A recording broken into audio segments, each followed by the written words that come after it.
Do you feel overwhelmed when you see a complex resistance circuit like this? It may look difficult at first glance, but after watching this video, this and many similar problems will become simple using clear logic.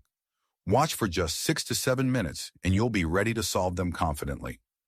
Welcome back to the Current Electricity series. This is the third chapter. In this video, we will understand Kirchhoff's laws using simple day-to-day analogies. Let us start with a familiar example. A water flow system.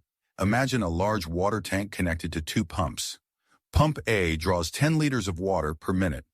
Pump B draws 15 liters of water per minute. The outlet pipes of both pumps meet at a common junction, which we will call junction C. From this junction, water flows out through a single pipe. Now think for a moment. How much water will leave junction C? Clearly, it will be 10 plus 15. That is 25 liters per minute. Water is neither created nor destroyed at the junction. So we can say this. At any junction, the total water entering is equal to the total water leaving. Now let us convert this idea into the electrical world. The water tank becomes the ground. The pumps become current sources. Current source A supplies 10 amperes. Current source B supplies 15 amperes. The pipes are replaced by wires. Junction C remains a junction of wires. So 10 amperes of current enters the junction from one side. 15 amperes enters from the other side. Therefore, 25 amperes must leave through the common wire. There is no loss of current. There is no gain of current. This simple and intuitive idea is called Kirchhoff's current law. Kirchhoff's current law states that at any junction, the total current entering the junction is equal to the total current leaving the junction. So KCL helps us understand current balance at a junction. Now let us look at what happens to energy as current moves around a closed loop. This brings us to Kirchhoff's voltage law. Let us again consider a water fountain system. Water is drawn from a large trough by a pump. This pump increases the pressure energy of the water and pushes it through pipes toward the fountain. As the water flows through the pipes, a small amount of pressure energy is lost due to resistance. Most of the pressure energy added by the pump is used in the fountain, where pressure energy is converted into kinetic energy. The water coming out of the fountain is collected in a container and then flows back to the trough. When the water reaches the trough again, its energy is the same as it was at the beginning. So overall, energy is conserved as the water completes one full cycle. Now let us look at the same situation in the electrical world. The pump is replaced by a voltage source or a battery.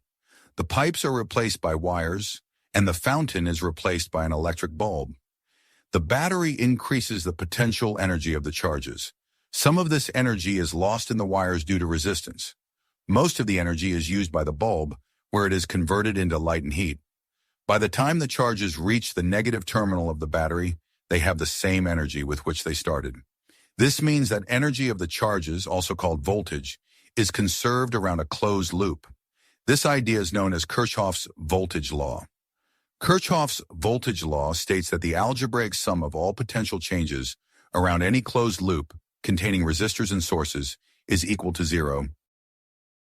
Before moving to the complex circuit shown at the beginning of the video, let us first understand the method using a simple circuit. Consider two equal resistances, each of value R, connected in parallel, as shown on the screen. Now let us trace the path of current by following the red arrow and write the Kirchhoff's voltage loop equation for the bottom resistor, which is highlighted in red. We start from the battery. The battery provides a voltage E. As we move along the circuit and reach junction A, the current has to split. Since both branches have equal resistance, and according to Kirchhoff's current law, the total current entering junction A must equal the total current leaving it.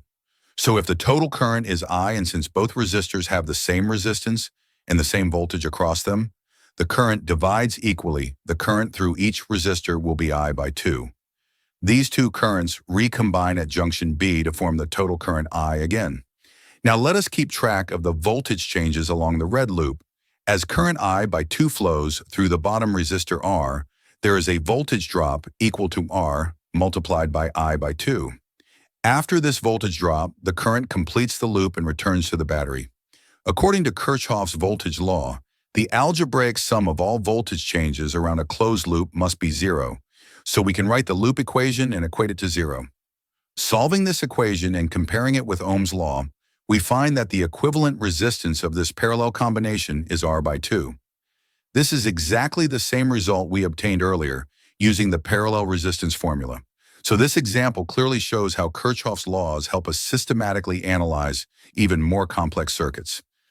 Finally, let us come back to the problem shown at the very beginning of this video. We have a cube made of identical resistors, each of resistance R. A battery is connected between points A and F. When current I enters the cube at junction A, it must divide among the available paths. Because the entire cube is perfectly symmetrical, the current divides equally into 3 parts. So the current entering junction A splits into 3 equal currents of I by 3. This means that no matter which path we choose from A to F, the current must pass through 3 identical resistors. Some of these equivalent paths are highlighted on the screen in different colors. Before writing the Kirchhoff's voltage law equation, let us carefully track how the current flows through the cube. Consider the red arrow as the current I entering junction A. At junction A, the current splits into 3 equal parts, each equal to I by 3. As the current flows further, each I by 3 again splits equally at the next junction. So each branch now carries a current of I by 6. These I by 6 currents later recombine at the next junction to form I by 3 again. Finally, all 3 I by 3 currents meet at junction F and leave the cube as the total current I. We will now use these current values to write the Kirchhoff's voltage law equation. Let us select one closed loop for KVL analysis.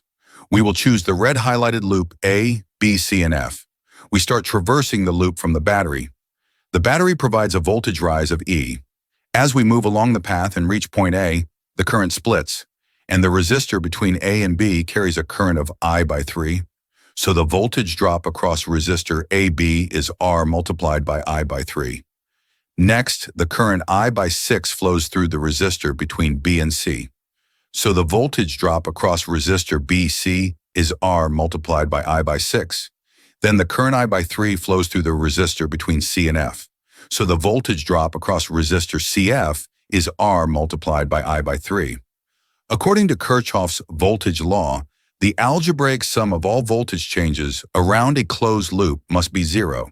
So we can write the KVL equation as E minus Ri by 3 minus Ri by 6 minus Ri by 3 equals 0. Combining the terms, we get E equals R multiplied by 5I by 6. Solving for the current, we get I equals 6E divided by 5R. If we substitute R equal to 1 ohm and E equal to 10 volts, the total current I comes out to be 12 amperes. Now comparing this result with Ohm's law, E equals IR equivalent, we find that the equivalent resistance of the cube between points A and F is 5R by 6. This example clearly shows how Kirchhoff's current law and Kirchhoff's voltage law, along with symmetry, help us systematically solve even complex resistance networks like the cube. What looked complicated at first becomes simple when we follow the logic step by step. In the next video, we'll clearly understand the Wheatstone bridge and how to solve problems based on it step by step. Thank you so much for watching this video till the end. If you found it helpful, please like the video, share it with your friends, and subscribe to the channel. Also, let me know in the comments if there's any specific problem or topic you'd like me to cover in the next video.